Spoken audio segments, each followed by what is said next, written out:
Welcome back, guys. I am right back with another session. We're talking about Dinah and rape in the Hebrew Bible, also violence against women as it pertains to the Bible. So, the Hebrew Bible contains a number of references to rape and other forms of sexual violence, both in the Law of Moses, its historical narratives, and its prophetic poetry.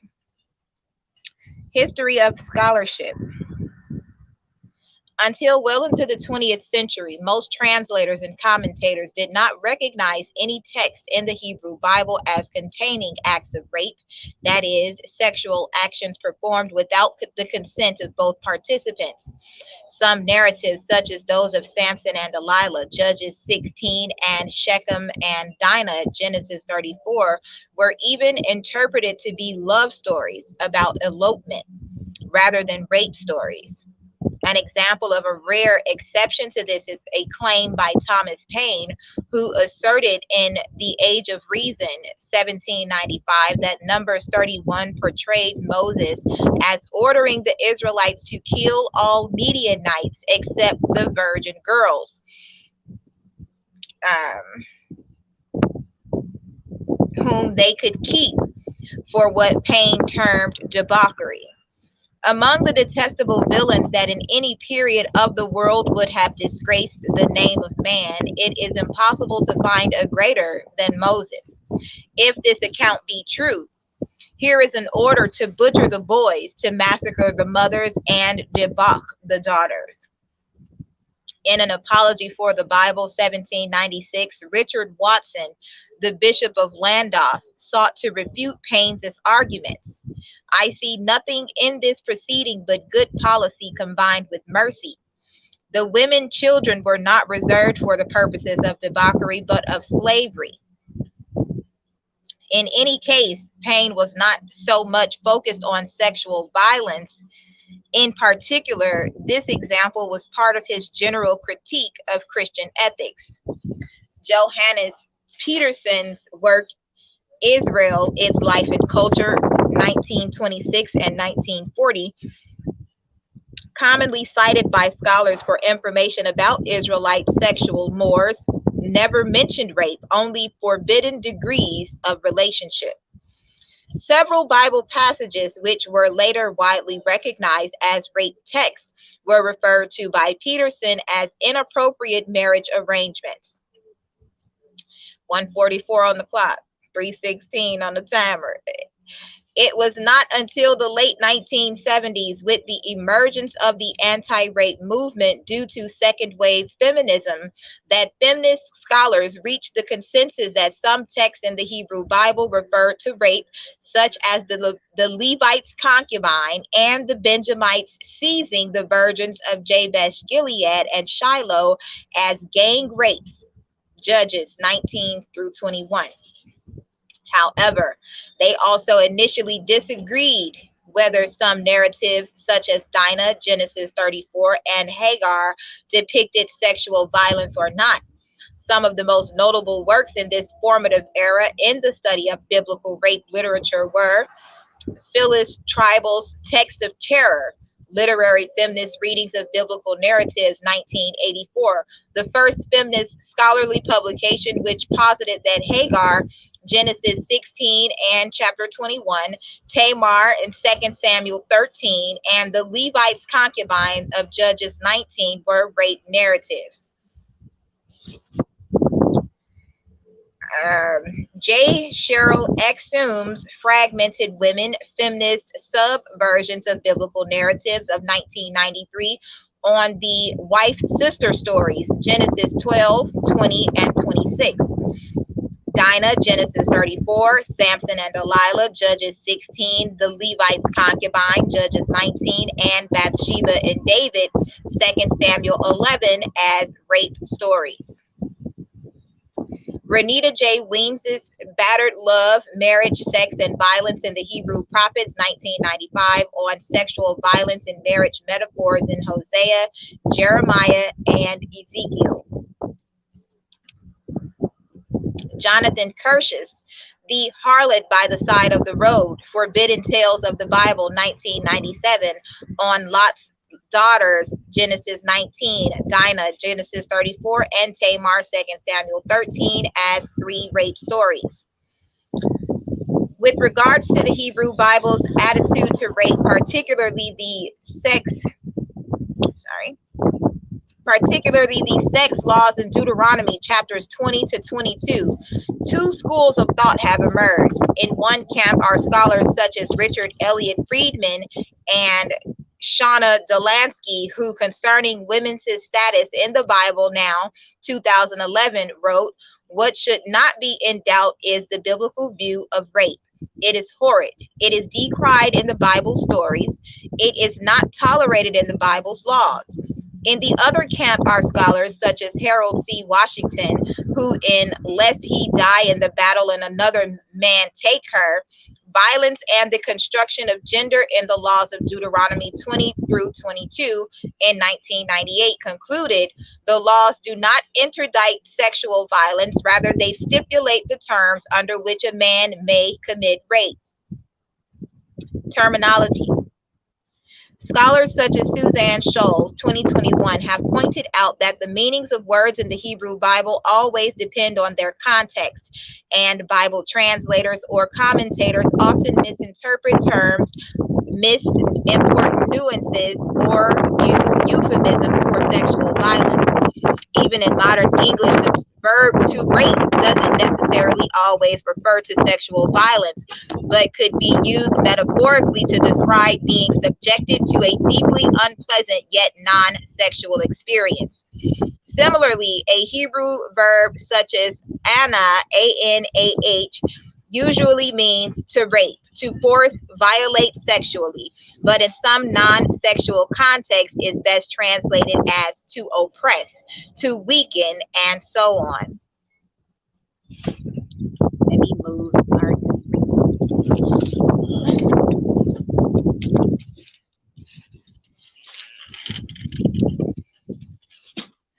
Okay.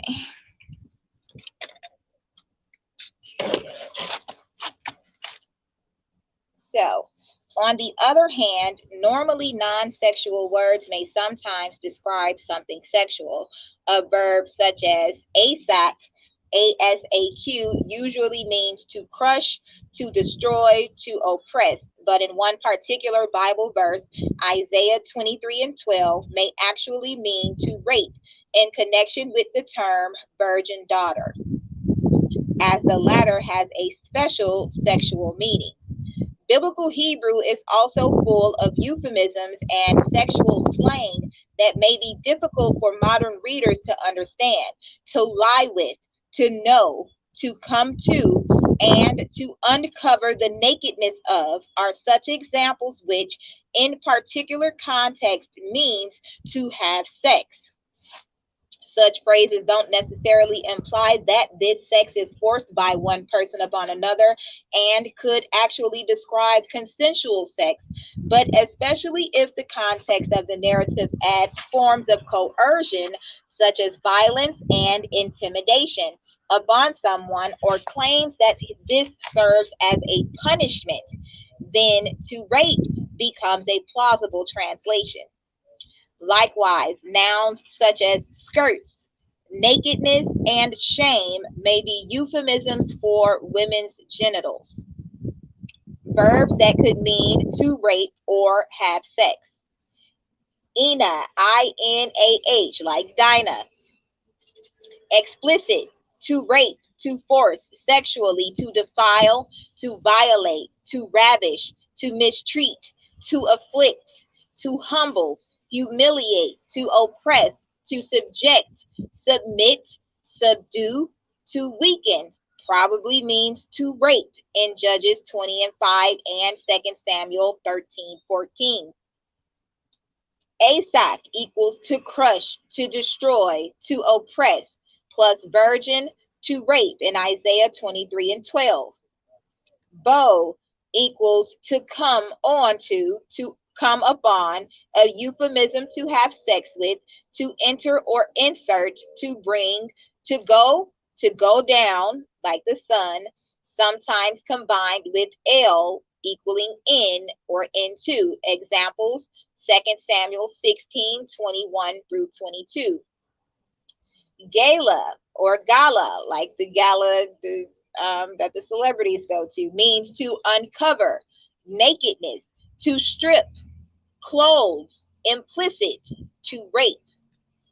Nabal or Pael equals explicit, to sexually violate in Genesis 34:7, Judges 19-21, 2 Samuel 13:12, and 3 Nahum 6.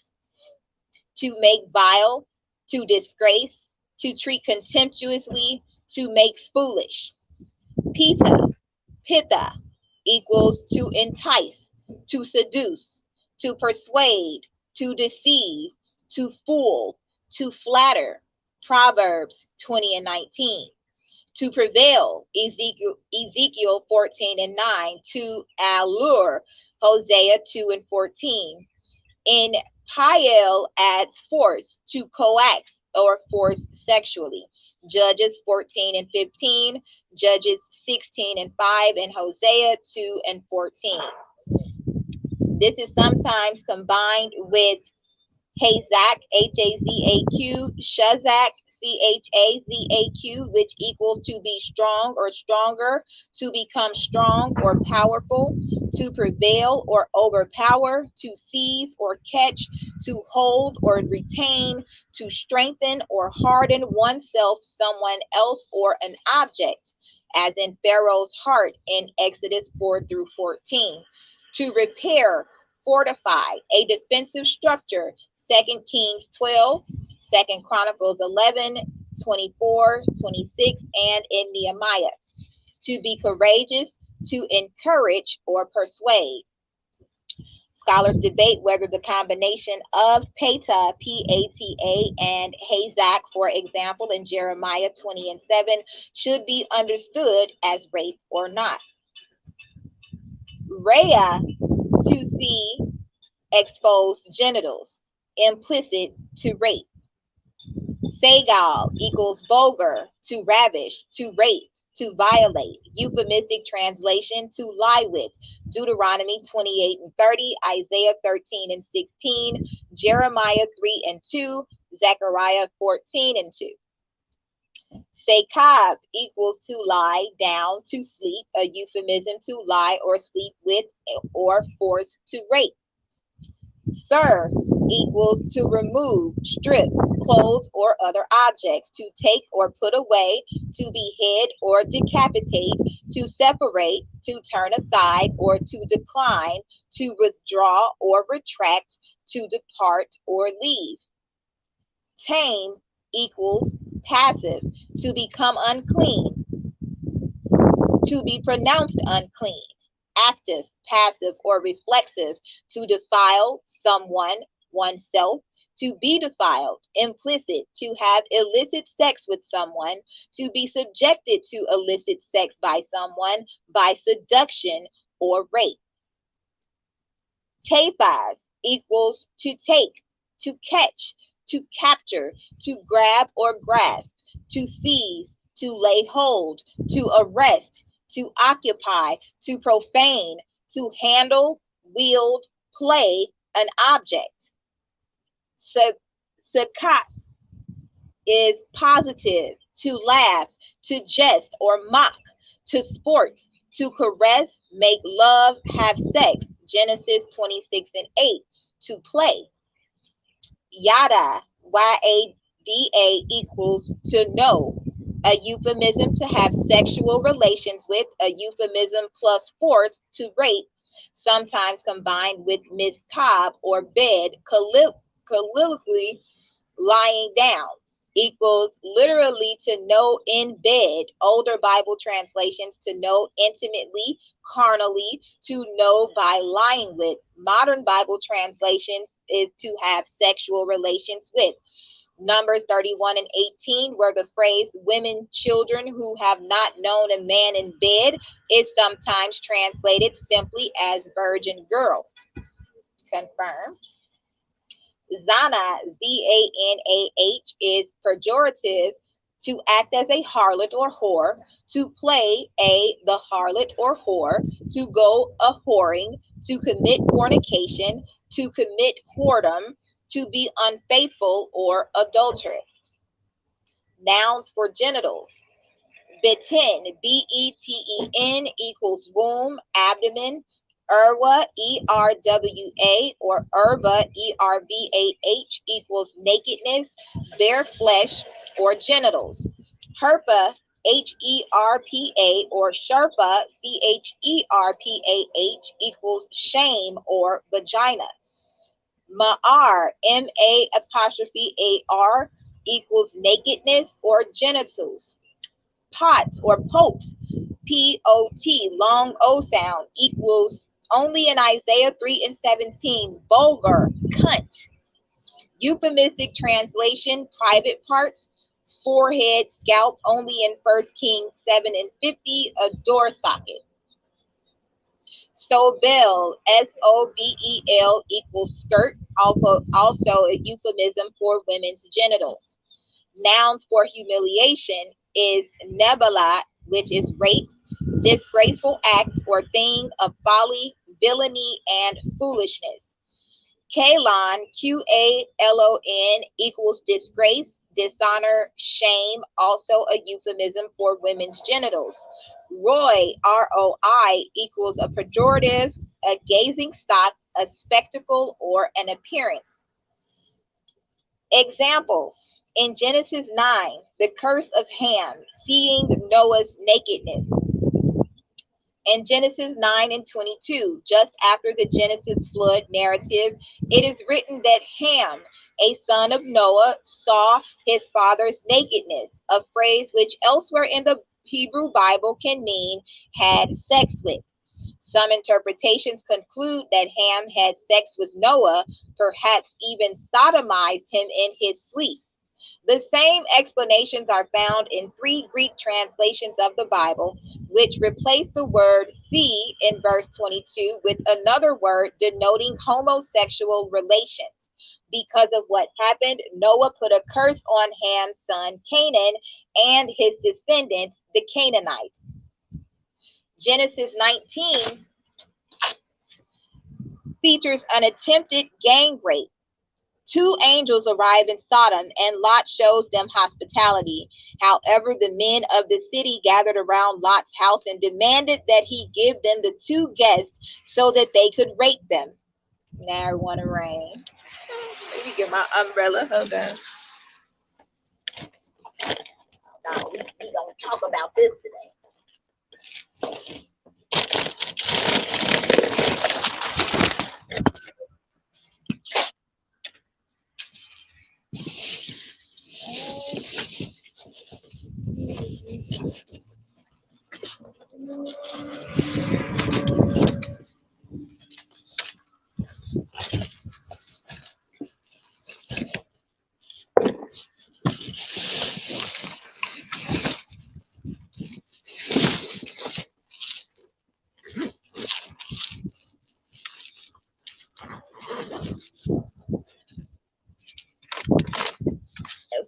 Okay.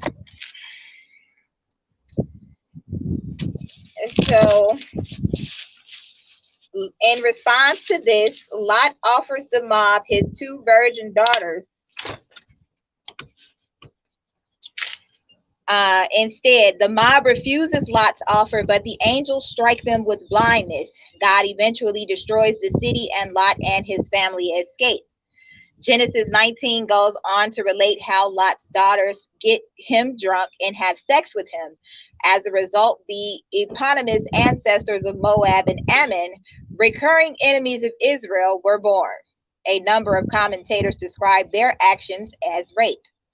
Esther Fuchs, 2003, suggests that the text presents Lot's daughters as the initiators and perpetrators of the incestuous rape. Gerda Lerner in 1986 has suggested that because the Hebrew Bible takes for granted Lot's right to offer his daughters for rape, we can assume that it reflected a historical reality of a father's power over them. In Genesis 34, Dinah, marry your rapist law. In Genesis 34, Shechem had sex with Dinah, but how this text is to be exactly translated and understood is the subject of scholarly controversy. Most modern scholars claim that it describes rape, and many modern translations render it as raped or with similar verbiage of sexual forcing, while some earlier commentators also proposed elopement. The linguistic analysis. Mary Anna Bader, 2006, notes the division between verses 2 and 3 and writes that it is strange and upsetting for the modern reader to find the verbs love and dishonor together, having the same man as their subject and the same woman as their object. Later, she writes that the narrator gives the reader no information about Dinah's thoughts or feelings or her reactions to what has taken place.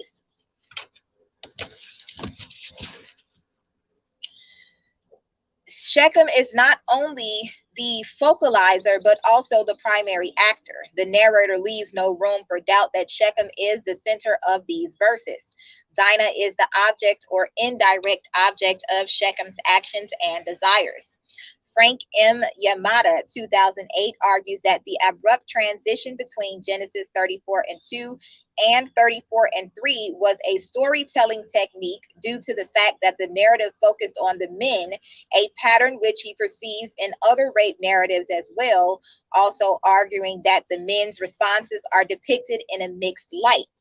The rape of Dinah is narrated in a way that suggests there are social forces at work, which complicate the initial seal violation and will make problematic the resulting male responses.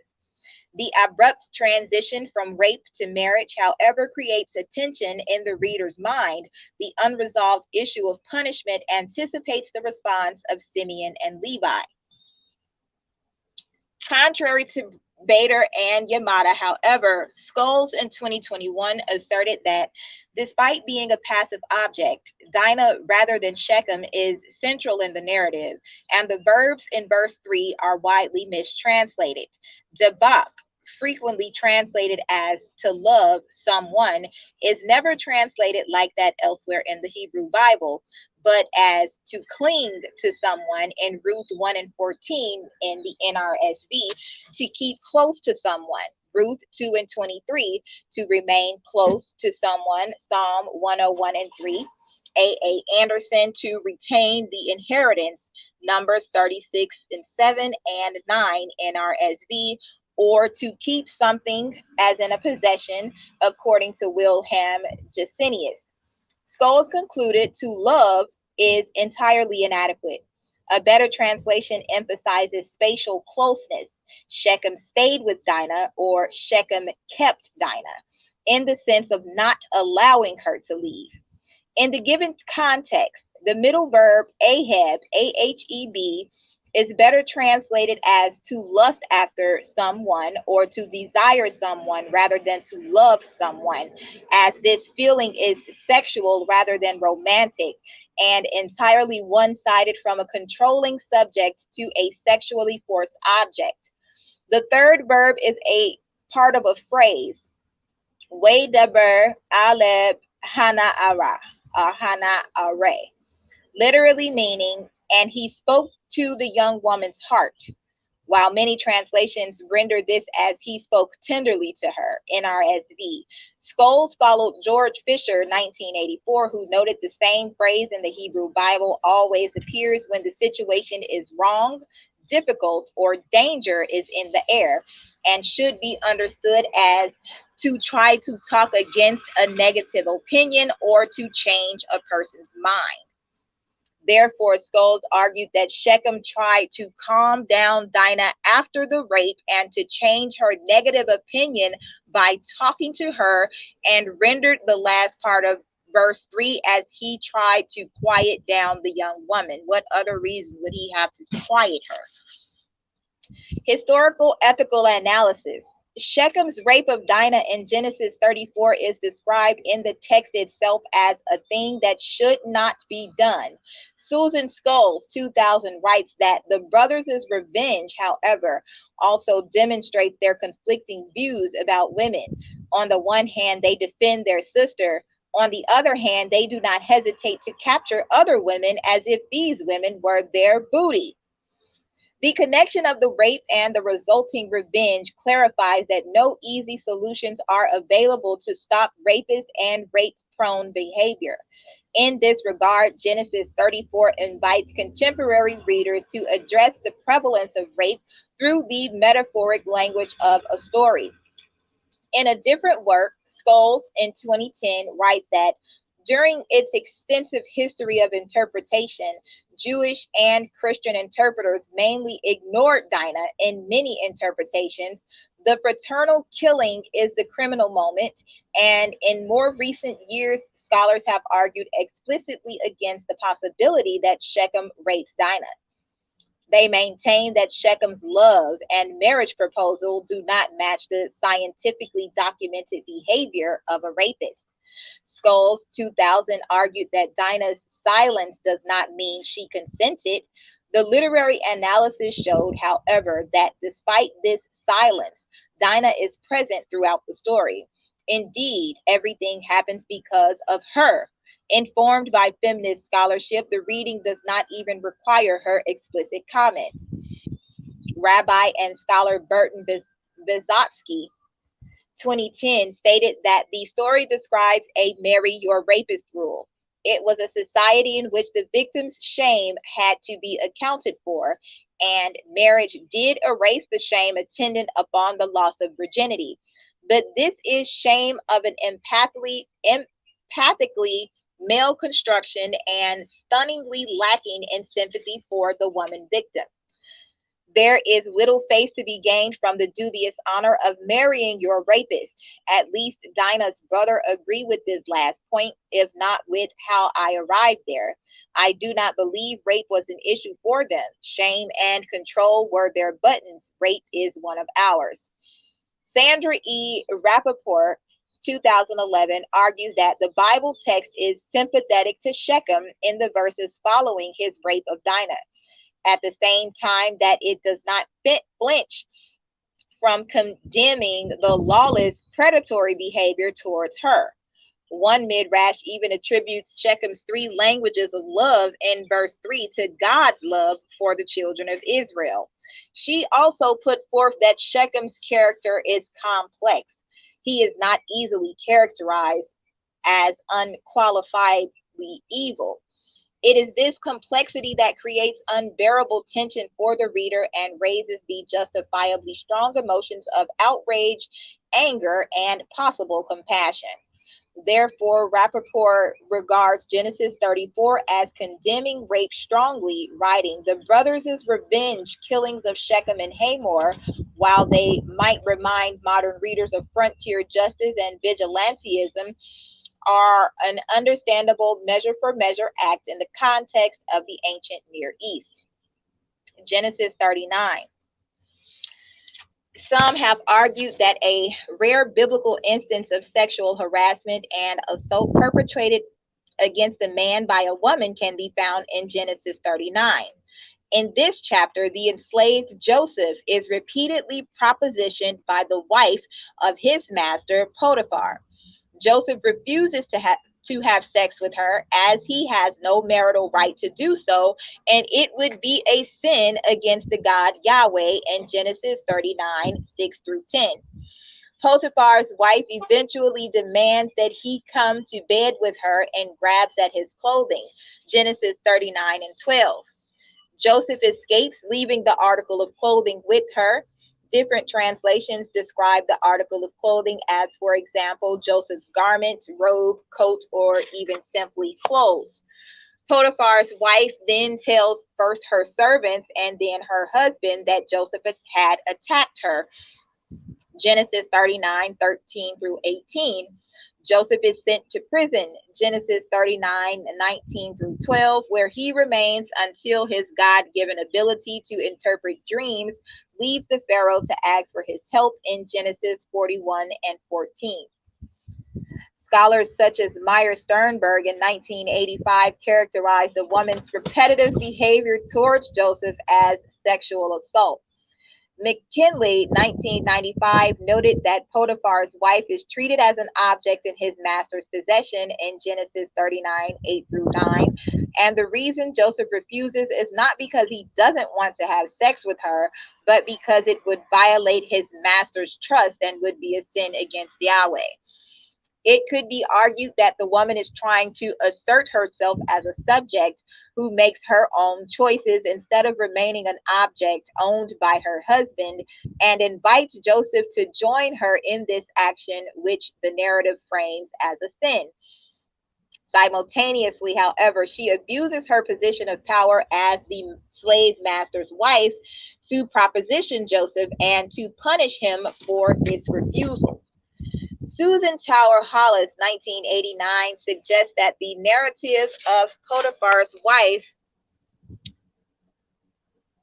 is in line with certain ancient folk tales where a woman makes vain overtures to a man and then accuses him of attempting to force her, with the man unjustly punished for his alleged attempt to seduce the woman.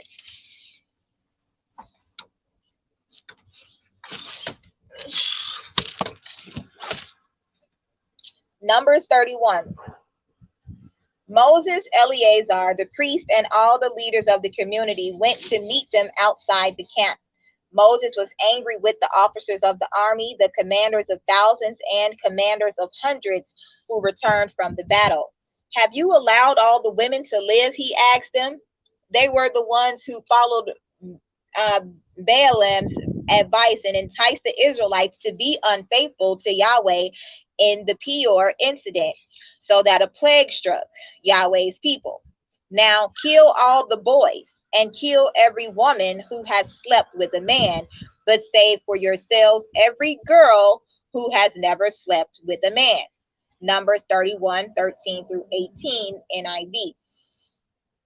This has been interpreted as a passage making rape a normative practice in war. Rabbi and scholar Shay J.D. Cohen, 1999, argued that the implications of Numbers 31:17 through 18 are unambiguous. We may be sure that for yourselves means that the warriors may use their virgin captive sexually, adding that Shimon Bar Yochai understood the passage correctly. On the other hand, he noted that other rabbinical commentaries such as B and Y, Kiddushin, and Yevamot claimed that for yourselves meant as servants. Later apologists, both Jewish and Christian, adopted the latter interpretation. In Deuteronomy 20, wartime sexual violence. Okay, beat, toot. Deuteronomy 20:14 indicates that all women and child captives became enslaved property. As for the women, the children, the livestock, and everything else in the city, you may take these as plunder for yourselves, and you may use the plunder Yahweh your God gives you from your enemies. In their human rights study of wartime sexual violence, Kennedy, Pipe, and Stanley 2000 referred to Deuteronomy 20:14 when stating, the advocacy of rape in war was prevalent throughout ancient Near East history and is evident in the Hebrew Bible. Women are frequently depicted as mere objects of male possession and control. Biblical references clearly illustrate this point in relation to the treatment of women in wartime, where they were regarded as spoils of war. Deuteronomy 21:10 through 14 states, when you go to war against your enemies and Yahweh your God delivers them into your hands and you take captives, if you notice among the captives a beautiful woman and are attracted to her, you may take her as your wife. Bring her into your home and have her shave her head, trim her nails, and put aside the clothes she was wearing when captured. After she has lived in your house and mourned her father and mother for a full month, then you may go to her and be her husband, and she shall be your wife. If you are not pleased with her, let her go wherever she wishes. You must not sell her or treat her as a slave, since you have dishonored her. This passage is grouped with laws concerning sons and inheritance, suggesting that the passage's main concern is with the regulation of marriage in such a way as to transform the woman taken captive in war into an acceptable Israelite wife in order to beget legitimate Israelite children.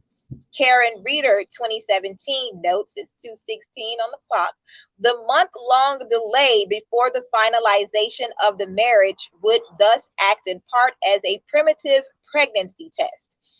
The idea that the captive woman will be raped is, according to Reeder, supported by the fact that in passages like Isaiah 13:16 and Zechariah 14:2, sieges lead to women being ravished. M.I. Ray in 2016 notes that the passage conveniently provides a divorce clause to dispose of her when she is no longer sexually gratifying, without providing her food or shelter or returning her to her family. In this way, the foreign captive is not divorced, not for objectionable actions like other Israelite or Hebrew wives, but for reasons beyond her control.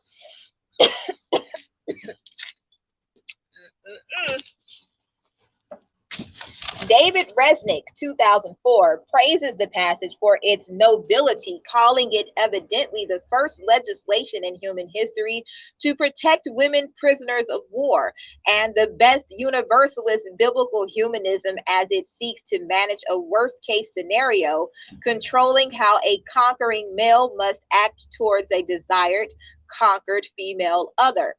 He argues that after the defeat of her nation in war, marrying the victors may be the best way for a woman to advance her own interest in a calamitous political and social situation. According to Kawashima 2011, by treating her as a wife rather than a slave, the law seeks to compensate for the soldiers having violated her by his failure to procure her father's approval, which was precluded by the state of war. Oh, Lord. Deuteronomy 22. Scholes 2021 stated that the text of Deuteronomy 22:25 through 29 are widely recognized as rape legislation, while Deuteronomy 22:22 through 24, as well as Deuteronomy 21:10 through 14, are more contested and are not usually characterized as rape laws.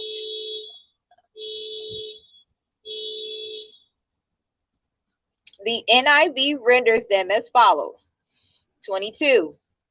If a man is found sleeping with another man's wife, both the man who slept with her and the woman must die. You must purge the evil from Israel. 23. If a man happens to meet in a town a virgin pledged to be married and he sleeps with her, you shall take both of them to the gate of that town and stone them to death. The young woman because she was in a town and did not scream for help, and the man because he violated another man's wife. You must purge the evil from among you. 25. But if out in the country a man happens to meet a young woman pledged to be married and rapes her, only the man who has done this shall die. 26. Do nothing to the woman. She has committed no sin deserving death. This case is like that of someone who attacks and murders a neighbor. 27. For the man found the young woman out in the country, and though the betrothed woman screamed, there was no one to rescue her. 28. If a man happens to meet a virgin who is not pledged to be married and rapes her, and they are discovered, he shall pay her father 50 shekels of silver. He must marry the young woman, for he has violated her. He can never divorce her as long as he lives. Cheryl Anderson, in her book, Ancient Laws and Contemporary Controversies, The Need for Inclusive Bible Interpretation, 2009, said that clearly these laws do not take into account the female's perspective. After a rape, the victim would undoubtedly see herself as the injured party and would probably find marriage to her rapist to be distasteful, to say the least. Arguably, there are cultural and historical reasons why such a law made sense at the time. Just the same, the law communicates the message that faith tradition does not and should not consider the possibility that women might have different yet valid perspectives. Verse 22 and 22 at 2:22 p.m. does not specifically address the wife's complicity, and therefore Adele Berlin's interpretation, 2008, is that even if she was raped, the law dictates she must be put to death since she has been defiled by the extramarital encounter. However, according to the Cambridge Bible for Schools and Colleges, 1882 through 1925, the crime committed was consensual adultery, and therefore both parties were guilty. Frank M. Yamada, 2008, opined that Deuteronomy 22:23 through 24, which commands punishment for the engaged virgin woman if the act takes place in the city, was not about rape, but adultery, because the engaged woman was already considered to be the reserved property of her future husband. He also argued that the Deuteronomic laws treat women as the property of men, and that the Deuteronomic laws do not address the crime of rape as sexual violence against a woman as such, but as an economic crime against her father or her future husband. Because it was the father's prerogative to marry his daughter off to a man of his choice, payment of a dowry of 50 shekels of silver to the deflowered woman's father is mentioned in Deuteronomy 22:28 through 29 as a restitution for her unplanned loss of virginity. Yamada pointed out that there was no death penalty for either party in this latter scenario, but a marry your rapist provision, which he compared to Shechem's offer of marriage, including a bride price after raping Dinah in Genesis 34 and 12. Ow. Regarding 22:25 through 27, Craig S. Keener, 1996, considered it a rape scenario, comparing it to the laws of Eshnunah 26. He noted that if no one else was present as a witness of her innocence, but she was clearly violated, biblical law assumes the woman's innocence without requiring witnesses, 22 and 27. She does not bear the burden of proof to argue that she did not consent. If the couple definitively had intercourse, the man was guilty either way. But if the woman might have been innocent, her innocence must be assumed. Davidson, 2011, added, thus the Mosaic law protects the sexual purity of a betrothed woman and protects the one to whom she is betrothed, and prescribing the severest penalty to the man who dares to sexually violate her. Robert S. Kawashima noted in 2011 that regardless of whether the rape of a girl occurs in the country or the city, these verses imply that she can be guilty of a crime, but not, technically speaking, a victim of a crime, for which reason her non-complicity does not add to the perpetrator's guilt. Verses 28 and 29. Deuteronomy 22:28 through 29 has been a rather controversial part of this chapter, with some modern scholars arguing that it is a marry your rapist law. Bible translations interpret the passage differently, with many modern editions translating the term sekab as to rape, where older translations usually preferred to lie with. Similarly, most modern translations rendered tafaz as to seize, whereas older translations generally preferred to lay hold on. Finally, ina is almost universally translated as to humble in older English translations, but also almost always to violate in modern translations. The Good News translation even rendered the passage as he forced her to have sex have intercourse with him, and God's word translation made it he raped her. Irrespective of whether or not the woman had given consent to the sexual act or will give consent to marriage, the man is required to marry her by paying her parents a dowry to settle the matter. Theologian John Gill, 1746 through 63, observed that a different verb is used in 22 and 28, taphas, Taphas, than in 22 and 25, hazak or shazak, for to lay hold on. He thought the former was more enticing and loving, comparing it to Exodus 22 and 16, which he deemed consensual, and the latter more forceful and violent. He concluded that verse 25 described rape and verse 28 consensual sex. Similarly, theologian Charles Ellicott, 1897, interpreted Deuteronomy 22:28 through 29 as a law concerning the offense of premarital intercourse through seduction, also comparing it to Exodus 22:16 through 17, which mentions that the woman's father can turn down this offer of marriage.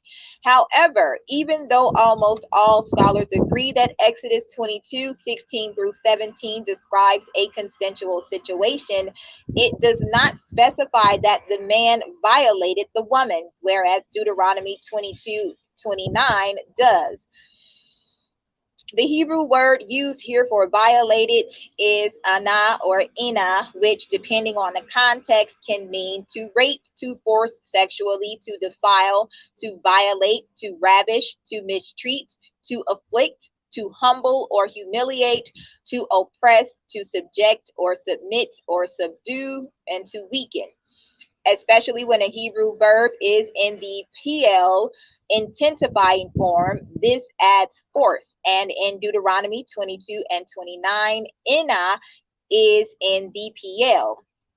In several other cases in the Hebrew Bible where this word is used to describe a man and a woman interacting, for example, Judges 20:5 and 2 Samuel 13:14, it is usually describing a man forcing a woman to have sex against her will, that is, rape.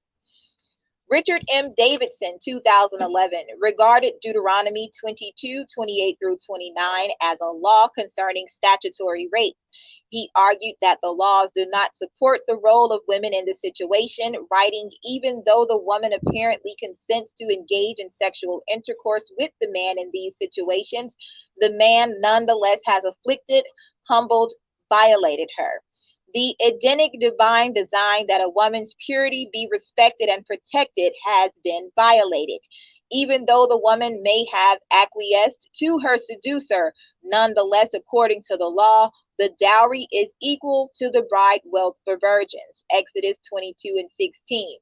She is treated financially as a virgin would be. Such treatment upholds the value of a woman against a man taking unfair advantage of her, and at the same time discourages sexual abuse.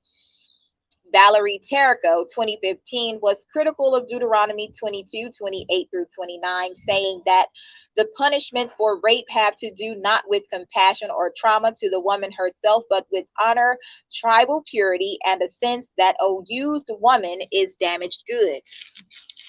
Deuteronomy 28:15 through 64 contains curses for disobedience, things that will happen according to verse 15 if you do not obey Yahweh your God and do not carefully follow all his commands and decrees I am giving you today. All these curses will come on you and overtake you. In particular, Deuteronomy 28:30 states, you will be pledged to be married to a woman, but another will take her and rape her. You will build a house, but you will not live in it. You will plant a vineyard, but you will not even begin to enjoy its fruit. New International Version. The words used is yiske bene, derived from the verb segal, meaning to ravish, to rape, to violate, or euphemistically translated to lie with. Some scholars think that Esarhaddon's succession treaty written around 675 BCE, served as a literary model for these curses in Deuteronomy 28, as well as content in Deuteronomy 13, due to strong textual similarities. Statements 2013 concluded that this text was therefore probably written between the death of Esarhaddon in 672 BCE and the probable adoption of the book of Deuteronomy by King Josiah in 622 BCE. Deuteronomy 28 and 30 corresponds to Esarhaddon's succession treaty, SAA 26. 11.425-426, in which the accursed man's fiance would also be raped and his house and vineyard would also be lost. Judges. Tribal devotes a chapter in Text of Terror to the rape of the concubine in Book of Judges, titled An Unnamed Woman, the Extravagance of Violence. About the rape of the concubine itself, she wrote, the crime itself receives few words. If the storyteller advocates neither pornography or sensationalism, he also cares little about the women's fate. The brevity of this section on female rape contrasts sharply with the lengthy reports on male caressing and male deliberations that precede it. Such elaborate attention to men intensifies the terror perpetrated upon the woman. After noting that differences in the Greek and Hebrew versions of the Bible make it unclear whether or not the concubine was dead the following morning, the narrator protects his protagonist through ambiguity. Tribal writes that neither the other characters nor the narrator recognizes her humanity. She is property, object, tool, and literary device. In the end, she is no more than the oxen that Saul will later cut in pieces and send throughout all the territory of Israel as a call to war. Scholes notes the linguistic ambiguity of the passage and the variety of interpretations that stem from it. She wrote that since this narrative is not a historical or accurate report about actual events, the answers to these questions reveal more about a reader's assumptions regarding gender, androcentrism, and socio-political practices than can be known about ancient Israelite life based on Judges 19. Predictably, interpreters deal differently with the meaning of the story depending on their hermeneutical interests. Yamada believes that the language used to describe the plight of the concubine makes the reader sympathize with her, especially during the rape and its aftermath. Thus, the narrator's elaborate description of the woman's attempt to return to the old man's house highlights for the reader the devastating effects of the preceding night's events, emphasizing her desolate state. The woman's raped and exhausted body becomes a symbol of the wrong that is committed when every man did what was right in his own eyes. The image of this woman struggling to the door demands a response from the participants in the story. 2 Samuel 11. Some scholars see the episode of David's adultery with Bathsheba in 2 Samuel 11 as an account of a rape. David and Deanna Garland suggest that since consent was impossible, given her powerless position, David in essence raped her. Rape means to have sex against the will without the consent of another, and she did not have the power to consent. Even if there was no physical struggle, even if she gave in to him, it was rape. Other scholars, however, suggest that Bathsheba came to David willingly. James B. Jordan notes that the text does not describe Bathsheba's protest as it does Tamar's in 2 Samuel 13, and argues that this silence indicates that Bathsheba willingly cooperated with David in adultery. George Nicol goes even further and suggests that Bathsheba's action of bathing in such close proximity to the royal palace was deliberately provocative. 2 Samuel 12 and 16. Yahweh is displeased with the fact that David has arranged for Bathsheba's husband Uriah the Hittite to be killed in battle, and that David has taken Bathsheba as his wife. 2 Samuel 11:26 through 27. He sends Nathan the prophet to inform David that he will receive divine punishment for taking away, seizing Lakah, Uriah's wife, as his own wife in 2 Samuel 12:9. Not only would Yahweh strike the newborn child of Bathsheba and David with illness so that it died after 7 days, 2 Samuel 12:13 through 18, but Yahweh says that he would let someone else, Rhea, to David, take away or seize Lakah, all his wives, and have him sleep with or rape Sachab them in broad daylight, literally in the eyes of the sun, for everyone in Israel to see. 2 Samuel 12:9 through 12.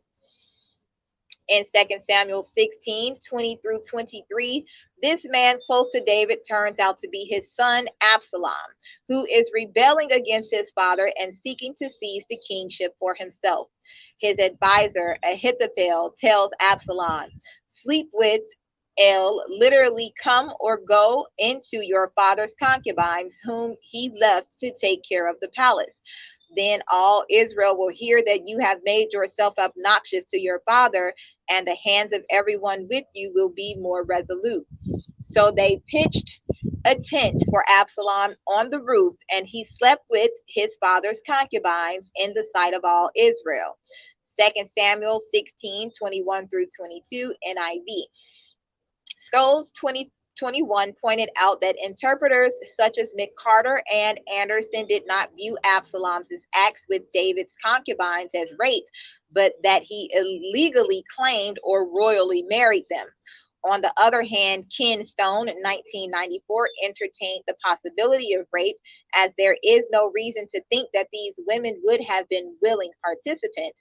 Thomas Bohash, 2006, went even further, stating, one can quite plausibly conclude that what we have in 2 Samuel 16 is a representation of rape, which is understood within the logic of the narrative of 2 Samuel as having been initiated by God.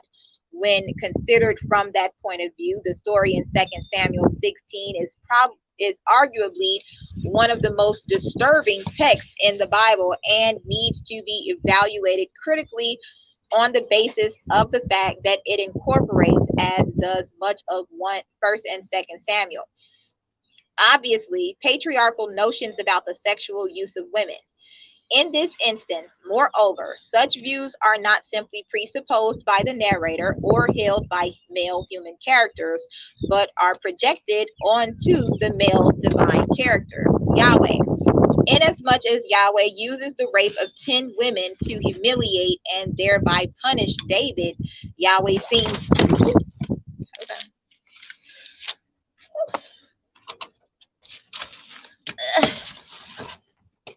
I know y'all don't want me talking about this, you devils.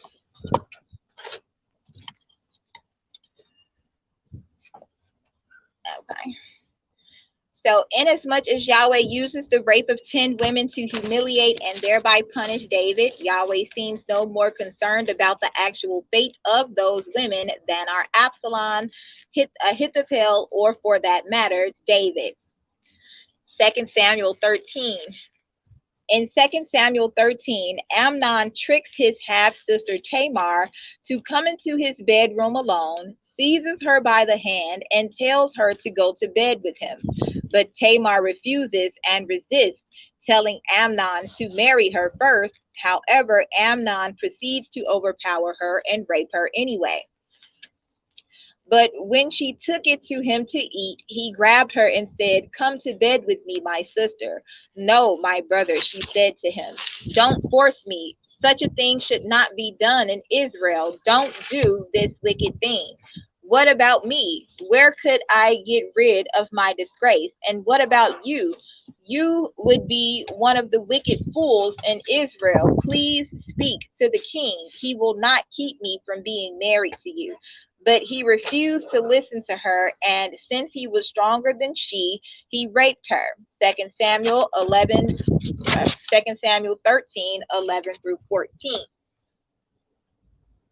Literally, the Hebrew text states he forced or violated Ena Piel, her and laid Sekab her. The scholarly consensus is that Amnon is guilty of raping Tamar, although Pamela Tamarkin Reyes 2002 claimed that Tamar consented and in fact is to blame for what happened. Reyes is not an academically trained scholar, but a presuppositional apologist, and her views are generally rejected by scholars. Kawashima 2011 notes that one might interpret Tamar's remarkably articulate response as mere rhetoric, an attempt to forestall the impending assault, but the principle of verisimilitude still suggests that David, as patriarch of the house, is the legal entity who matters when it comes to consenting to his daughter's union with Amnon.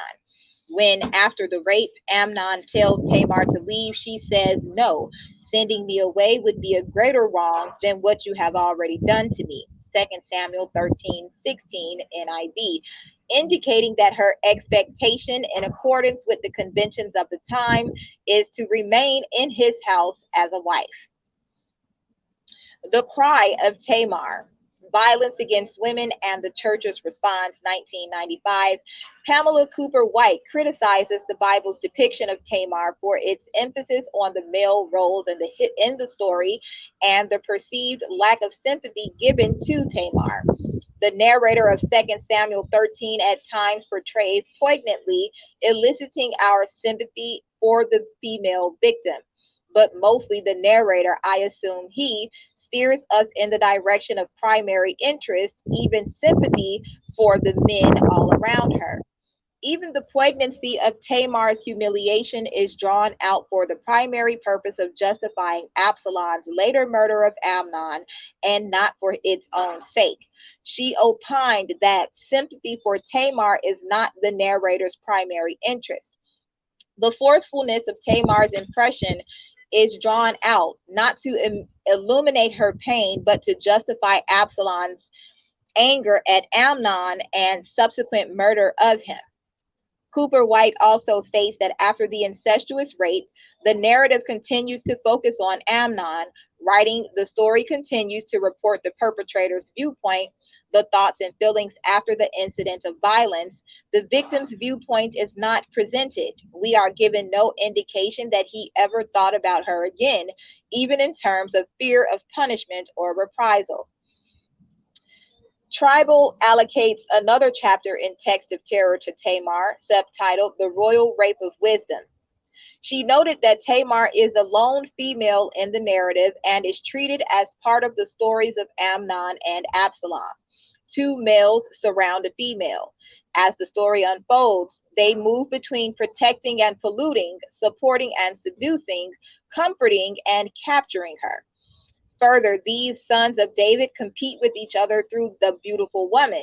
She also wrote that the language the original Hebrew uses to describe the rape is better translated as "he laid her" than "he lay with her." Skulls 2010 wrote that many scholars make a point of rejecting the brutality with which Amnon subdues his half-sister, going on to criticize an interpretation by Pamela Tamarkin Reyes that blames Tamar rather than Amnon for what happened to her. Regarding the rape of Tamar in 2 Samuel, Rappaport states that Amnon is an unmitigatedly detestable figure. Literally, he is the evil foil to Tamar's courageous innocence. The Bible wants the reader to simultaneously appreciate, mourn, and cheer for Tamar as we revile and despise Amnon. Regarding the same passage, Bader wrote that Tamar's perception of the situation is given credibility. Indeed, Amnon's lying with her proved to be violating her. Simultaneously with increasing Tamar's credibility, the narrator discredits Amnon. Tribal opined that Tamar's words are honest and poignant. They acknowledge female servitude. She also writes that the narrator hints at her powerlessness by avoiding her name. Similarly, Yamada argues that the narrator aligns with Tamar and makes the reader sympathize with her. The combination of Tamar's is pleased with Amnon's hatred of his half sister after the violation aligns the reader with the victim and produce scorn toward the perpetrator. The detailed narration of the rape and post rape responses of the two characters makes this crime more deplorable.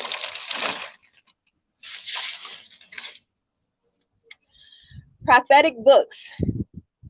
Scholars such as Kate Blanchard, Pamela Gordon, and Harold C. Washington and Scholes have noted that there are several passages in the prophetic books, such as the book of Isaiah, book of Jeremiah, and book of Ezekiel, that utilize rape metaphors. Blanchard expressed outrage over this fact, writing that the translations of these shining examples of victim blaming are clear enough despite the old fashioned language. I'm angry and you're going to suffer for it. You deserve to be raped because of your sexual exploits. You're a slut and it was just a matter of time till you suffered the consequences. Let this be a lesson to you and to all other uppity women. Scholes discussed four passages: Isaiah 3:16 through 17, Jeremiah 13:22, 26, Ezekiel 16, and Ezekiel 23. Isaiah 3:17 through 18, Scholes 2010 wrote that there is a common mistranslation of the Hebrew word pot as forehead or scalp, also often translated as genitals or secret parts.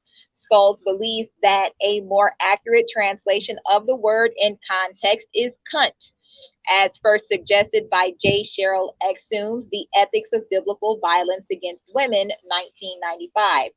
They and other scholars, such as Johnny Miles, 2006, conclude that this stripping of women's clothes to expose their genitals refers to sexual violence as God's punishment for women's arrogance and pride. Ezekiel 16 and 23, Aholah and Aholibah. Sandra Lynn Gravitt, 1994, argued that a proper understanding of the phrases used in Ezekiel 16 and 39, Wehepsitu Otek Bige Daik, usually translated as they will strip you of your clothes, NIV, and Ezekiel 23 and 26, usually literally translated as they will also strip you of your clothes, leads to the conclusion that they mean they will also rape you. Some of the main arguments for this reading include the fact that the very similar phrase of uncovering the nakedness of a person in Leviticus 18 and 20 always refers to sexual activity and is commonly translated as such. And the women in Ezekiel 16, 39, and 23 and 26 do not consent, but are submitted to this sexual activity by coercion as one of several violent acts, also including mutilation, robbery, and murder of punishment. Ezekiel 16 and 38, 41, 23 and 24, 45, and 49. Perpetrated by invading foreign men.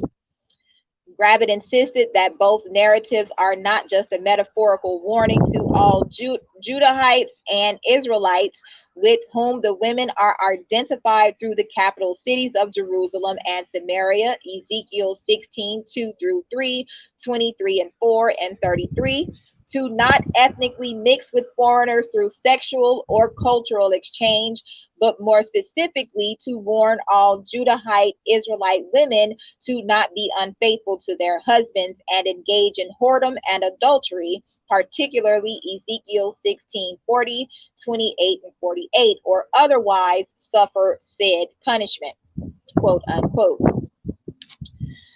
Scholes 2010 refers to both passages in Ezekiel as pornographic objectification of Jerusalem as the wife of her husband, Yahweh. On Ezekiel 16, she wrote, these violent words obscure the perspective of the woman, and the accusations are presented solely through the eyes of the accuser, Yahweh. God speaks God speaks, accuses his wife of adultery, and prescribes the punishment in the form of public stripping, violation, and killing. In the prophetic imagination, the woman is not given an opportunity to reply. God expresses satisfaction of her being thus punished. Regarding Ezekiel 23, a story about two adulterous sisters who are eventually killed, she decrees the language used in the passage, especially Ezekiel 23 and 48, which serves as a warning to all women about adultery. The prophetic rape metaphor turns the tortured, raped, and murdered wives into a warning sign for all women. It teaches that women better obey their husbands, stay in their house, and forego any signs of sexual independence. This prophetic fantasy constructs women as objects, never as subjects, and it reduces women to sexualized objects who bring God's punishment upon themselves and fully deserve it. Conversely, Corinne Patton 2000 argued that this text does not support domestic abuse, and scholars, teachers, and preachers must continue to remind uninformed readers that such an interpretation is actually a misreading, and that the theological aim of the passage is to save Yahweh from the scandal of being a cuckolded husband or a defeated, powerless, and ineffective God. It is a view of God for whom no experience, not even rape and mutilation in wartime, is beyond hope for healing and redemption. Regarding Ezekiel 16, Daniel 1, Block wrote that the backdrop of divine judgment can be appreciated only against the backdrop of his grace. If the text had begun at verse 36, one might understandably have accused God of cruelty and undue severity. But the zeal of his anger is a reflex of the intensity of his love. God had poured out his love on this woman, rescuing her from certain death, entering into covenant relationship with her, pledging his troth, lavishing on her all the benefits she could enjoy. He had loved intensely. He could not take contempt for his grace lightly. Jeremiah 13, Skulls 2010 wrote, the poem proclaims that the woman brought this fate upon herself and she is to be blamed for it, while the prophet sides with the sexually violent perpetrators, viewing the attack as deserved and God as justifying it. Rape poetics endorsed masculine authoritarianism and the dehumanization of women, perhaps especially when the subject is God. Amy Kalmanovsky, 2015, opined that Jeremiah 13 treats the naked female body as an object of disgust. I conclude that Jeremiah 13 is an example of obscene nudity in which the naked female body is displayed not as an object of desire, but of disgust. In Jeremiah 13, as in the other prophetic texts, Israel is not sexually excited by having her nakedness exposed. She is ashamed. Moreover, those who witness Israel's shame do not desire Israel's exposed body. They are disgusted by it. F.B. Huey Jr., 1993, commenting on Jeremiah 13, wrote,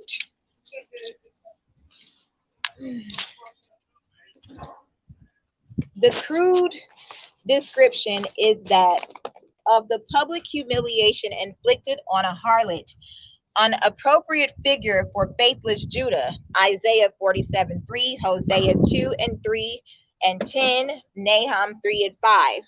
It could also describe the violence done to women by soldiers of a conquering army. Jeremiah reminded the people of Judah that they were going to be exposed for all to see their adulteries. Hosea 2.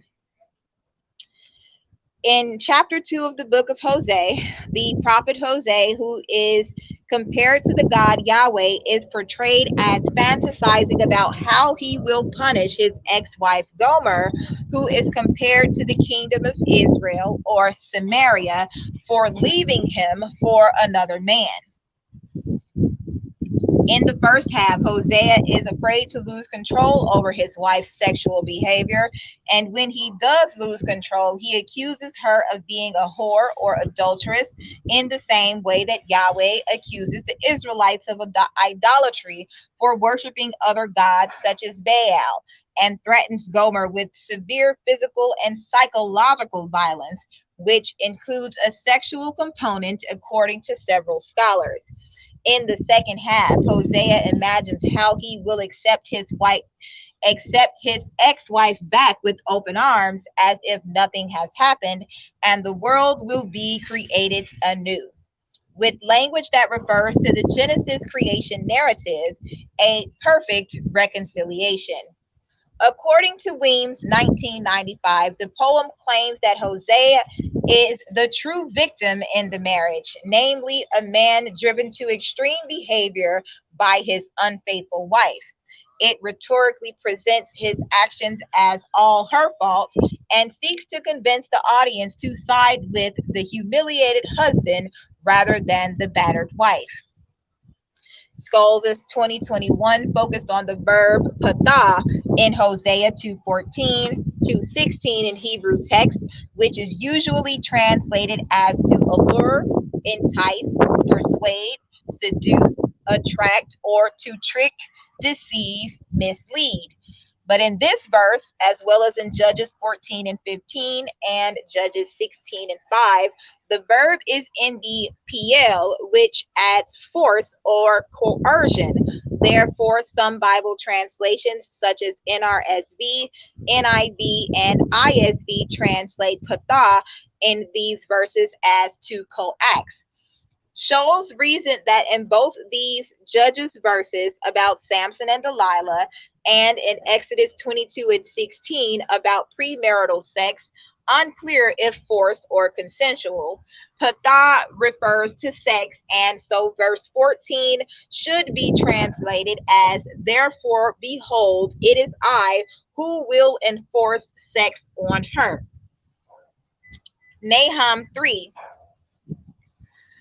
According to Shoals 2021, Nahum 3 describes how the city of Nineveh succumbs to a military attack, Battle of Nineveh, 612 BCE, with houses destroyed by fire and citizens subjected to killing by the sword, sexual harassment, and rape.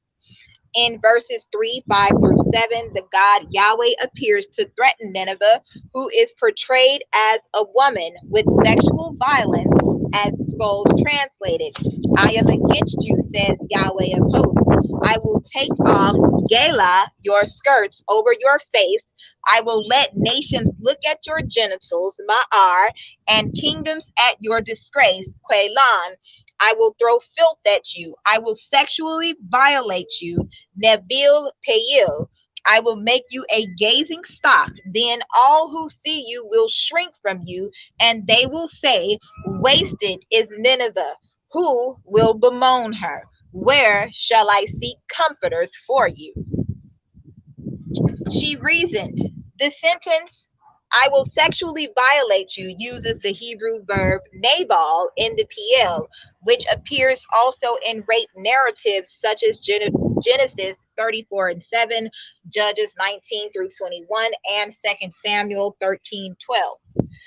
Moreover, Nahum 3 mirrors other Hebrew prophetic poems in which a city, with Nineveh here being representative of the Neo-Assyrian Empire, destroyed by a foreign enemy, is portrayed as a sexually promiscuous woman who receives sexual violence and the resulting shame as a just punishment for her sin.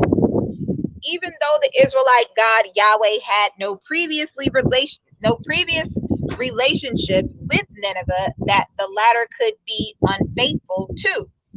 It is presented as revenge for the Assyrian conquest of the northern kingdom of Israel or Samaria and the Assyrian captivity in the 730s BCE. Skulls, Francisco O. Garcia Tredo, and other scholars commented that this poem, in which God presents himself as a rapist who violates and humiliates a woman in order to punish her, is particularly abhorrent to modern readers, adding that these verses in the book of Nahum must be treated as dangerous territory. Zechariah 14. The book of Zechariah depicts the God Yahweh as the defender and protector of Jerusalem. For example, in the verses 2 and 9 and 9 and 8, Peterson, 1995, wrote in verse 8, the author adopts the language of military encampment to describe the way in which Yahweh will be present at Jerusalem and against any enemy forces. The only exception is in the last chapter, Zechariah 14, where Yahweh is prophesied to rally all the nations against Jerusalem, which will fall to a siege and its women will be raped. This sudden change of Yahweh's stance from defender to attacker of Jerusalem has puzzled scholars. Boda, 2004, stated that Zechariah 14 does not indicate why Jerusalem is subjected to this violence, but one must assume that it is linked to misdeeds of the people in the city. Foster, 2012, said, my argument is that as one follows the justice discourse in Zechariah, we find the reason given in the whole of Zechariah for this judgment on Jerusalem. When the people fail to do justice, the past judgments of Yahweh catch up with the present generation with wars and siege and rape and exile. Personified capital cities threatened with rape. Scholars have long recognized that many of the Nevi'im, or prophetic books in the Hebrew Bible, have the Israelite God Yahweh speak his judgment over a capital city, using it as pars pro toto for the state it governs. Personifying this city as a woman who has committed various sins so that she has become a prostitute, whore, and or an adulteress, and thus deserves various punishments, almost always including being subjected to rape. This judgment and punishment is usually applied when the city is subjected to a siege and conquered by foreign soldiers. Although this metaphor in which Yahweh often addresses a city as if it were his wife or virgin daughter who has forsaken him and her own honor is often applied to Jerusalem and once to Samaria. It is also applied to non-Israelite cities such as Babylon and Nineveh. Gordon and Washington, 1995, remarked, the city as an object of violence is always a feminine other, reinforcing the status of the feminine as secondary and facilitating a pornographic objectification of women by setting the female as the model victim. Skulls 2021 argued that these threats of rape and other punishments do not only serve as a warning to the Israelites and Judahites or to foreign peoples not to fall into sin lest they be judged and punished, but especially towards all women. Ezekiel 16 and 23 in particular send a double message to not just Israelite and Judahite society in general, not to be unfaithful to Yahweh, but to women in those societies not to be unfaithful to their husbands, especially by having sex with foreign men. Women who do will be publicly raped, shamed, and executed by foreign soldiers to deter other women from marital infidelity. Along the same lines, J.K. Kim, 1999, stated about the whore of Babylon. The whore metaphor does not simply stand for the imperial city of Rome, but also stands for women sexually involved in a colonizing context. In Nahum 3, Yahweh seems to be threatening to personally rape the city of Nineveh himself instead of having foreign soldiers do it by his orders or with his endorsement. Similarly, in Isaiah 3 and Jeremiah 13, the Israelite God himself is threatening to sexually assault or rape the daughters of Zion, women of Jerusalem or Judah. So, personified capital cities threatened with rape. Isaiah, daughters of Zion in Jerusalem, kingdom of Judah. Alleged sins, arrogance and pride. Punishment, public sexual assault and shame. Punisher, Yahweh, God of Israel. Isaiah 13, the woman, relation to Yahweh, pride and glory, Babylonians. City addressed as Babylon. The state personified as the Neo-Babylonian Empire. Alleged sins are arrogance and pride, Babylonian captivity. Punishments are murder, infanticide, rape, and arson. The Punisher, foreign soldiers endorsed by Yahweh. Isaiah 23, the virgin daughter, Sidon. City address, Tyre and Sidon. Phoenician city states. Alleged sins, avarice, materialism, wealth from trade, punishment, rape, arson. Foreign soldiers endorsed by Yahweh. Isaiah 47, the virgin daughter of Babylon, Neo-Babylonian Empire, the Babylonian captivity, punishments, feudal resistance, rape, public shame. The punisher is foreign soldiers endorsed by Yahweh. Jeremiah 13, the city of Jerusalem, kingdom of Judah, alleged sins, arrogance, and pride. Punishments are rape and victim blaming. Punisher is Yahweh, God of Israel. Lamentations 1, the virgin daughter of Zion or Judah, city address Jerusalem, state personified kingdom of Judah. The alleged sins are military defeat, 587 BCE, punishment, rape, public shame, sacrilege, and mixing cultures. The Punisher, foreign soldiers endorsed by Yahweh.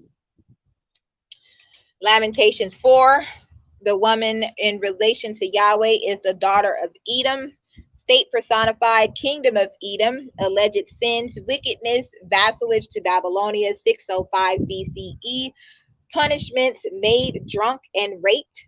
The Punisher, foreign soldiers by Yahweh. Ezekiel 16, the wife, city address Jerusalem, kingdom of Judah, alleged sins, marital infidelity, mixing with foreign cultures, punishments, mutilation, rape, public shame, murder, and arson. The Punisher, foreign soldiers endorsed by Yahweh. Ezekiel 23, Oholah, wife, Samaria, kingdom of Israel or Samaria, marital infidelity, mixing with foreign cultures, mutilation, rape, public shame, murder, and arson by foreign soldiers endorsed by Yahweh. Holabah, the wife of Jerusalem, kingdom of Judah, again, marital infidelity, mixing with foreign cultures, mutilation, rape, public shame, murder, and arson, foreign soldiers endorsed by Yahweh. Hosea 2, Gomer, the wife, kingdom of Israel, Samaria, marital infidelity, worshiping other gods. The punishment, dehydration, captivity, theft, public shame, and rape by Hosea and Yahweh. And the last one is Nahum 3, the enemy, Nineveh, Neo-Assyrian Empire, prostitution and witchcraft or Assyrian captivity, public rape, shame, and abandonment, and arson by Yahweh, God of Israel. That concludes the rape in the Hebrew Bible. Stay tuned for Marry Your Rapist next. Thanks for tuning in. Don't forget to like, share, and subscribe. Peace.